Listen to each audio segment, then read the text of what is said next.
Simba ubora wa hali ya juu kwelikweli kwenye mchezo wa nusu finali pale Afrika Kusini, lakini ule ambao ulichezwa pia Zanzibar. Wanarejea kwenye kampeni ya ligi kuu akicheza mechi ya viporo. Mchezo wa mwisho kucheza dhidi ya Mashujaa katika uwanja wa Lake Tanganyika pale Kigoma. Dakika za jioni Steven Dese Mukala anakwenda kufunga goli kwenye dakika za nyongeza. Simba 1 Mashujaa 0. Mashujaa wao wanasema hawajasahau. Wanarejea katika mchezo mwingine wa kiporo, Simba mwenyeji. Kwa ushindani ambao umekuwa ukiwepo Mashujaa toka hawajapanda ligi wakicheza mechi za CRDB Bank Federation Cup. Unatarajia kutazama mchezo wa aina gani Simba anapoenda kucheza katika mchezo huu wa kiporo? Huenda ukamchechia. Unajua Simba hahitaji nguvu nyingi sana kuifunga Mashujaa. Kwa nini? Kama umezungumza hapo kuhusu performance yake kwenye mechi ya kimataifa ile ambayo tulimwona anacheza, alienda kucheza na kikosi cha Stellenbosch ya Afrika Kusini.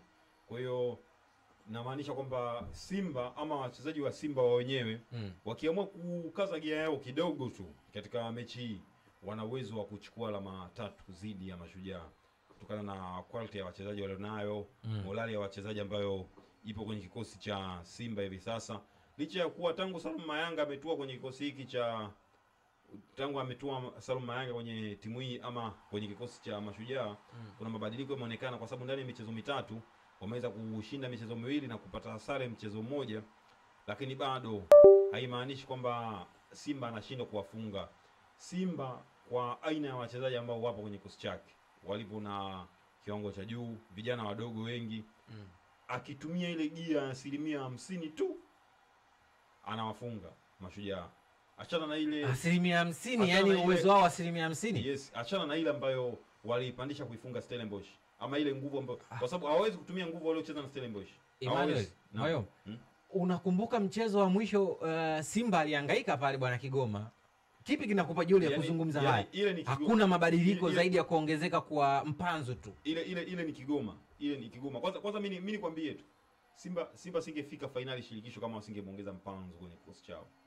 Unasemaje? Simba singefika finali kombe la shirikisho Afrika kama wasingemuongeza mpanzo. Yaani bila mpanzo Simba isingeenda finali. Yaani bila mpanzo leo hii mimi na wewe tungekuwa tunazungumza Simba haipo finali kwenye kombe la shirikisho. Ingekuwa inacheza mechi za ndani hapa. Emrudia hiyo kauli yako. Narudia tena. Na unavyozungumza uko serious. Kikosi cha Simba kisingefika finali kwenye michuano ya kombe la shirikisho bila uwepo wa Eli Mpanzu. Kwa nini? Eli Mpanzu ndo game changer wa Simba. Yaani Eli Mpanzu ndo engine ya timu ile ya Simba. Uone kama Simba hii ambayo ilishafika katika hatua kubwa pasipo Mpanzu. Sasa lini bila Mpanzu Simba haijai kufika hata nusu finali. Mpanzu amecheza peke yake uwanjani Moyombo. Acheze peke yake. Ndio maana nataka nikufafanulie vizuri ili nielewe. Na kusikiliza.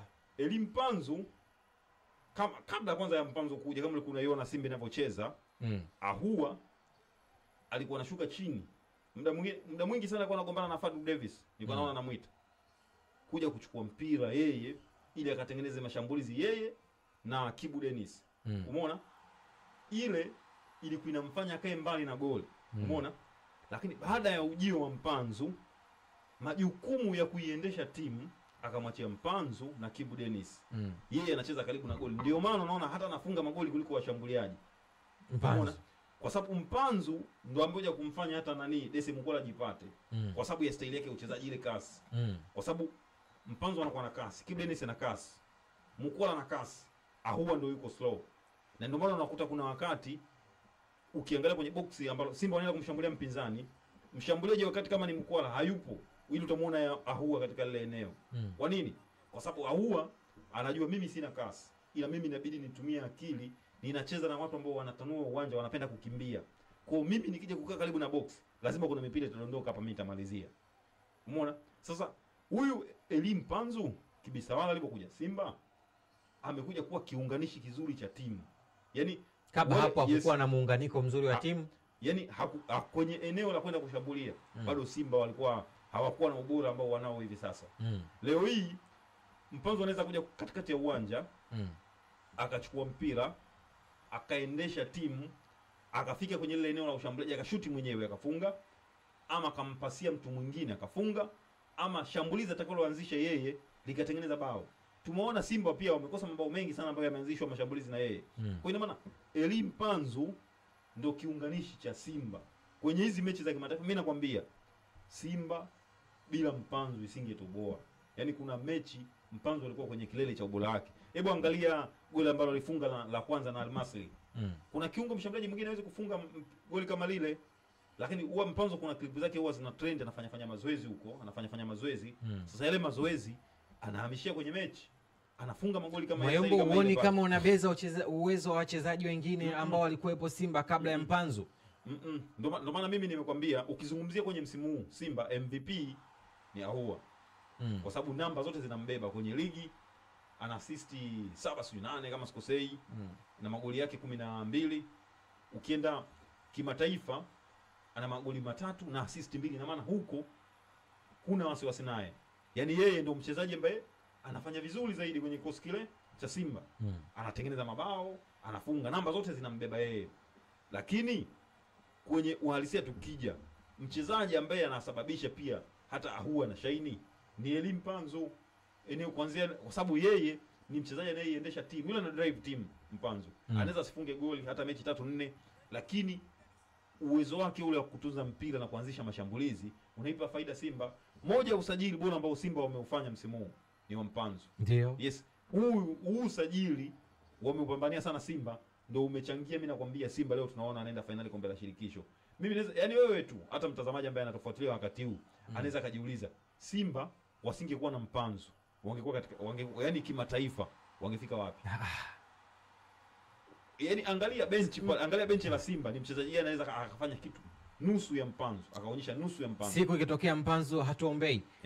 Kwa hiyo unataka kuzungumza kwamba kimataifa Simba bila Mpanzu si lolote si chochote? Sijasema si lolote si chochote. Umesema isingefika finali kama sio Mpanzu. Maana yake Mpanzu ameifikisha Simba finali. Yaani asilimia kubwa uwepo wa Mpanzu umeisaidia Simba kufika finali. Asingekuepo? Asingekuepo Simba isingefika finali. Mimi nakwambia kwenye yani kwa sababu twende achana zile mechi za makundi, tuanzie robo finali hapa. Angalia performance ya Simba. Anaenda ugenini anafungwa 2-0. Anakuja hapa Dar es Salaam. Haya unayozungumza ndio yale ambayo alishaye kuyafanya Chama akiwa Simba, lakini tukitaka kuzungumza katika hizi hatua kubwa ambapo ameivusha dhidi ya SC Platinum, dhidi ya Nkana. Chama alivusha lini robo finali Simba? Tutazame tu robo finali, tuangalie hata makundi, ni hatua muhimu kuvuka au kwenda kushiriki. Simba makundi wanaenda. Simba anaenda robo finali na AS Vita.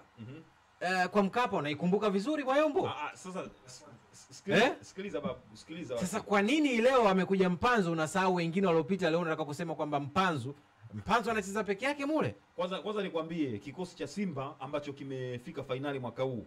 Yaani Simba timu yao yote waliowahi kutengeneza, timu ya mwaka huu ndio bora zaidi kuliko zilizopita.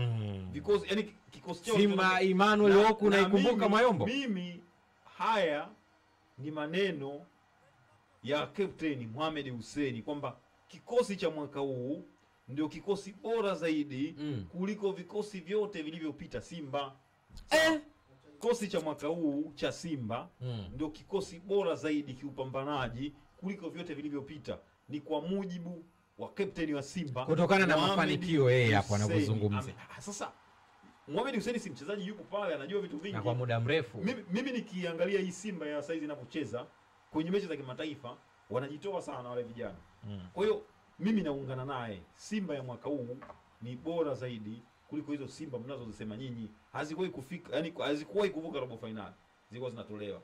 Sasa msilinganishe na Simba hii ambayo imefika finali, na hizo hata kipita miaka 5-6 ijayo timu ambayo itakumbuka ni hii ambayo Simba imewapeleka finali, na ikichukua kombe ndo kabisa itakuwa imesemeka. Ikitokea timu nyingine ambayo ikaenda finali kwenye klabu bingwa, hii itasahaulika. Na hiyo nikwambie tu, Simba na Yanga klabu bingwa kufika finali sio leo bana. Yani wanahitaji miaka mingine 10. Simba na Yanga kufika finali CAF Champions League wanahitaji miaka mingine 10, 15. Mimi nakwambia kucheza finali ya kombe la klabu bingwa barani Afrika. Kucheza finali ya kombe la klabu bingwa barani Afrika. Yaani kombe ambalo utamkuta Esperance yupo kwenye ubora wake. Kombe ambalo ukigeuka upande wa pili unamwona yupo Mamelodi. Kombe ambalo kina Orlando wameanza kujipata sasa hivi tunawaona. Kombe ambalo kuna timu nyingi, kina Pyramid wapo. Hii kutokana na nini? Ya quality players ambao wanao. Unaweza kuwa na timu nzuri yenye muunganiko mzuri sana, lakini ukikutana na timu ambazo zina ubora, kuna wakati watakutoa tu kwenye mashindano. Yaani ni rahisi sana Simba na Yanga kubeba kombe la shirikisho kuliko kuchukua hii CAF Champions League. CAF Champions League sio kombe jepesi. Simba walikuwa wanaitwa mwaka robo kwa sababu miaka yote walikuwa wanacheza huku. Ukicheza CAF Champions League kutoboa robo tu ni issue. Leo hii tumeona hata UEFA, PSG, Salumu anafuata sana mpira wa Ulaya. Ama Man City. Man City wameweza kufanya uwekezaji mkubwa miaka 2008. Lakini nusu finali ya kwanza walipata 2016 nakumbuka. Ndio walivuka robo. Miaka mingine yote wanaishia robo finali 16 bora, robo finali 16 bora. Lakini ilikuwa ni timu ambayo ina kikosi kikubwa, ni timu ambayo ina wachezaji wakubwa. Kwa nini ilikuwa ivuki? Ilikuwa ivuki kwa sababu wanakutana na watu ambao wanaijua michuano kuliko wao. Kwa hiyo unapoizungumzia CAF Champions League, kuna timu kule zina kijiji chao. Yaani kule kuna timu ambazo zimeshaweka imaya, yaani ile michuano kwao yaani ni kama kula tu yani. Yaani ni maisha ambayo wameyazoea bana, sisi tukija kwenye hii mechi tunafanya vizuri, tukija kwenye hii mechi tunacheza style hii, tukija kwenye hii mechi tunafanya hivi. Kwa hiyo sio rahisi hivyo kucheza ile michuano. Sio rahisi hivyo. Yaani kuna timu, ndio maana umeona Al Ahly ametolewa, tumemfukuza kocha wao. Mimi kuna mtu mmoja aliniambia Al Ahly hawapati faida yoyote wanaposhiriki hapa Afrika. Faida huwa wanaenda kupata wakienda kombe la dunia. Umeona? Hasa ashum leo hii Mamelodi na Al Ahly wanaenda kushiriki michuano ya ile na Wydad klabu bingwa. Wanapata bilioni 361 ya Kitanzania. Haya, wakirudi ni mchezaji gani yupi ambaye watamtaka wao wasimpate? Niambie. Hakuna. Yaani hata mchezaji mwenyewe anacheza Simba, anacheza Yanga, mfano leo hii yes Wydad wanakuja, Ahly anakuja, Mamelodi anakuja, atakataa kiurahisi. Yaani una uhakika kabisa bwana nikienda. Mayele mwenyewe alisema aliulizwa, "Kwa nini ulichagua kwenda Pyramid?" Alisemaje? Alisema nilichagua kwenda Pyramid kwa sababu niliogopa kwenda Mamelodi, nilikuwa najua sitacheza mbele ya Shalulile. Alisema hicho kitu. Alikuwa mkweli kabisa, akasema bwana niliangalia performance ya Shalulile. Nilikuwa nikienda pale yes. Anaenda Pyramid, Shalulile anapata majeraha, anapotea. Kwa hiyo inawezekana hata angeenda Mamelodi angekuwa anacheza saa hizi. Kutokana na nini? Shalulile amekuwa na in and out. Lakini hakuna mchezaji anayekataa kwenda kwenye zile timu. Ni sawa na kule Ulaya. Unajua mtu anaweza kuona labda huyu bwana anazungumza hivi, hataki maendeleo ya soka la kwetu. Hapana. Hata Ulaya kuna ligi kubwa zipo, zinajulikana. Kuna Italy, Serie A, kuna Bundesliga, kuna La Liga, alafu kuna ligi ya Ufaransa. Lakini hata tukija kwenye rank, kuna mchezaji anacheza PSG leo hii, akifuata na Man City anaenda. Hata ule Ousmane Dembele tunamwona anawasha moto pale. Anaweza akaongoza kuchukua UEFA msimu huu. Lakini ikitokea Liverpool anamtaka, sio Man City, ataenda England.